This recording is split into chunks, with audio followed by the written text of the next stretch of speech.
Everyone, 2025, December 25 morning. Nagit over na ba ang tanan? I think lasing pa ang tanan. Anyway, good morning, good morning. Nagpagpagta guys kay Ginoo ko. Tagkay lamok na mo diri ano. So anyway, kumusta ang inyo nga pagsalubong ng 2020?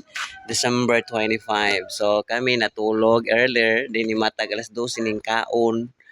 Paghuman, nagkanta-kantahan, then nakalaga may sa tong friends mo nang kita nimo karon atong ibag more kay naka-chat-chat putag gamay nga tagsara ta makainom nga diig manginumay. So karon papunta ning mata.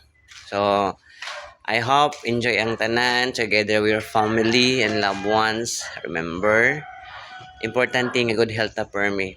Okay, shout out po sa magsasabing na may pamukay na amoy handa now.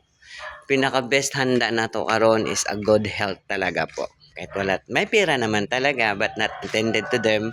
But ang important is a good with always. Ang importante lang po, malusog po tayo, is a blessing na yan. Para pag malusog tayo, makapaghanap pa tayo ng magandang pagkakitaan na trabaho na soon, maghanda na tayo, di ba? Simple lang po ang logic ng buhay. Keep going on and Merry Christmas po sa lahat na nakakilala sa akin, mga supporter ko po. Thank you so much and Merry Christmas to all of you. Hello, December 25. Good morning po. Ingat palagi po. Ay palabig inom.